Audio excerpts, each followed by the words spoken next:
Welcome to this V2I real-time Eastwood user guide. Once you see an aerial overview of the site, you can start interacting. Click and hold the left mouse button and drag the mouse across the screen to adjust the view angle.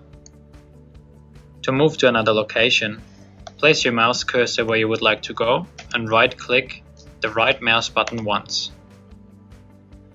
You can click on the Return to Site button at the bottom of the screen to move back over Eastwood. To zoom in or out of the site, you can either use your mouse wheel or alternatively the slider on the left side of the screen.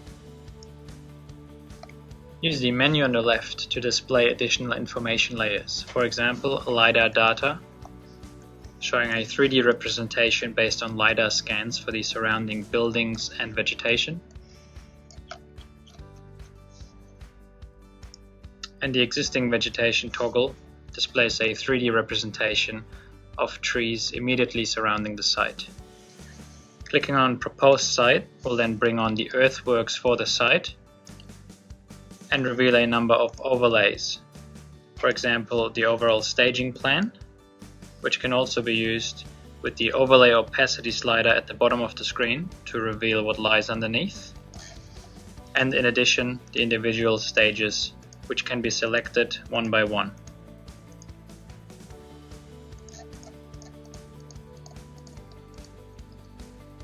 The vegetation button enables the landscaping across the site.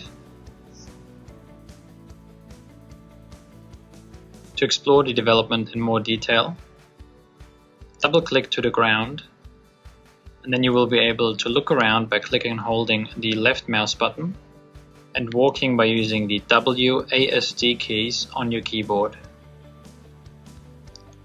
You can also launch a virtual drone by clicking the icon in the top left corner of the screen.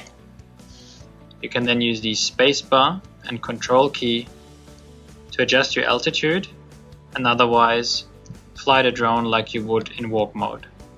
Click and hold the shift key to accelerate. To return back to the aerial view, click on the icon in the top left corner of the screen.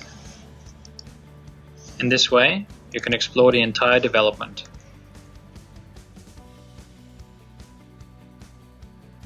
To create a perspective from any angle, simply click on the snapshot icon in the menu, and you will be able to use the markup tools at the bottom of the screen to add annotations to the perspective.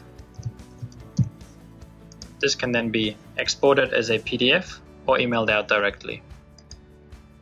You can also create direct animation output from the scene by clicking on the video camera icon, selecting whether the menu on the left should be part of the recording,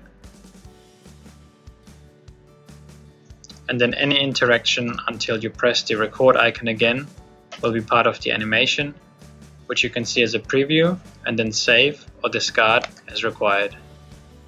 A number of measurement tools can also be accessed, for example, to measure a point-to-point distance,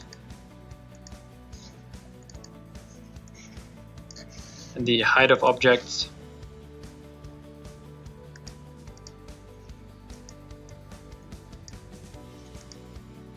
the area contained within any shape,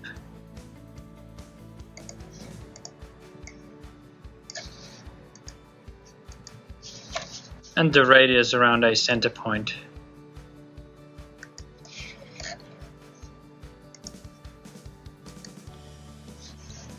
The time of day slider can be used for basic shadow analysis.